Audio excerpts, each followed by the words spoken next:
Good morning, guys. August the 26th here in central Illinois. Well, I got my wish. It's absolutely frosty out compared to what it was the day before yesterday. In the house, it's 67 degrees, and I'm sure it's a little bit cooler outside. So it's wonderful with a small fan running. The wind is open. I can hear the birds singing already this morning. Life is good. So this is what we're up to. I'll give you one guess as to what brand of trains we're running today. Yes, sir, that is right. European German trains. And you know me, I always equate my trains with the people who played with them. What once was little boys, which became men.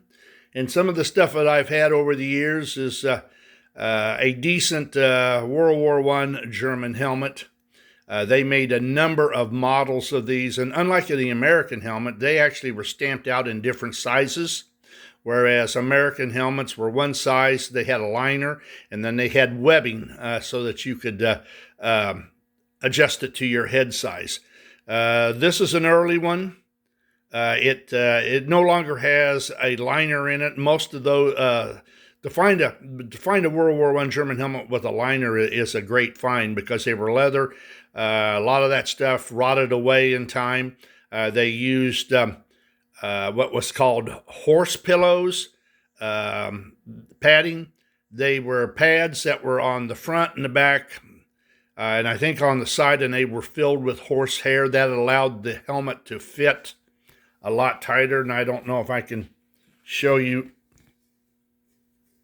but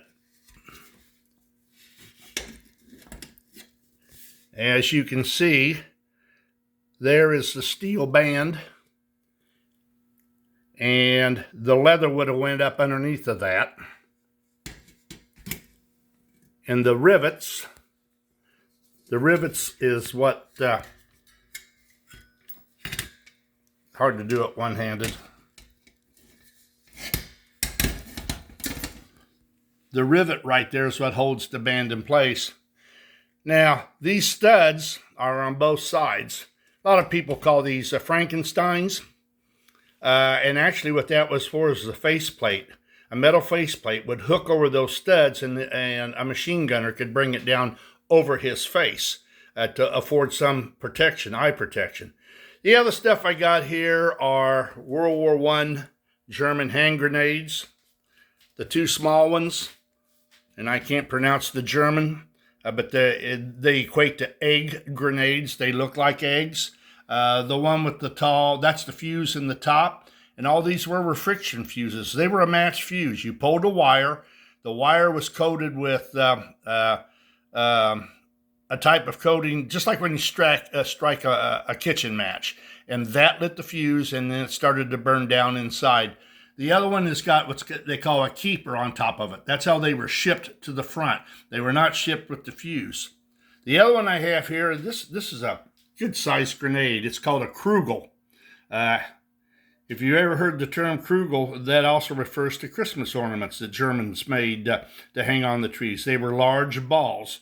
Believe it or not, the Krugel, while it could be thrown by hand, they actually used a small catapult in the trenches to chuck it over to the other side. That thing has a lot of heft.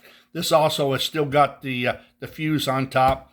Just like that's got twisted wire, you would pull that straight out, and then you want to get rid of it as fast as possible. So all this dates from the World War I period. Of course, the only thing that I have right now out from the World War I period would, of course, be the Bing on the top. The rest of this stuff is Bing and Markland, and it would have been between the wars. So, without further ado, we're trying out our 5-rail track. Let's see if we can run some of this stuff without a mishap this morning. Here we go.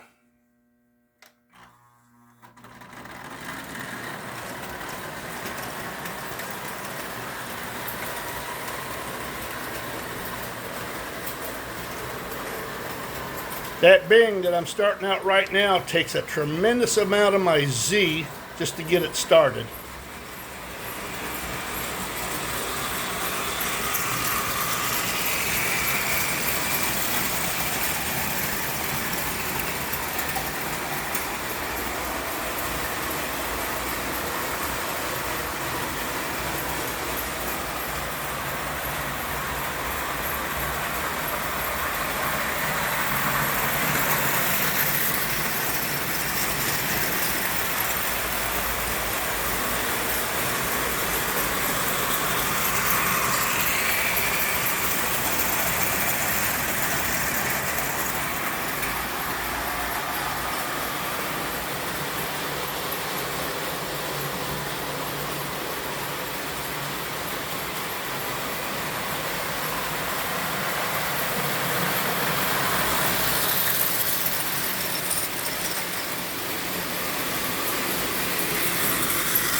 These run nice and smooth.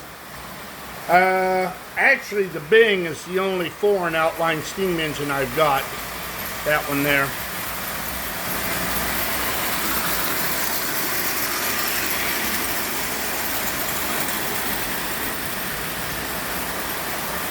And for not actually being one gauge track, once you've got it figured out, for instance, the Bing has to run on it has to run on this side of the track, because if it runs on this side, since this is non-insulated, I get a short. In fact, you can see what the short did. I don't know if you can see the pecker marks there on the rail. That's all for marking. So I run it on this side over, and I don't have that problem. And boy, it locks it up real quick, but the short makes that OZ pop right now.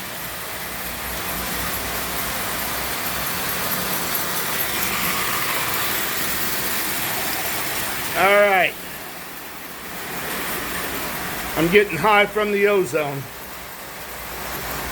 Get them back up here, and we'll call it a Sunday morning.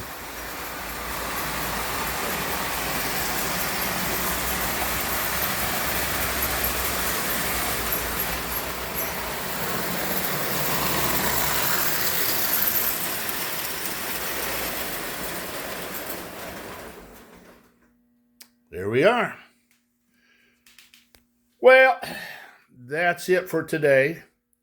Like I say, I like to wrap history around the stuff that I play with. It all has a connection. So you guys have a good Sunday. Have a good Sunday morning. Those of you who have to go to work tomorrow, be sure you do. I want my Social Security check to always clear the bank. We will talk with you later. Be safe, and toodaloo.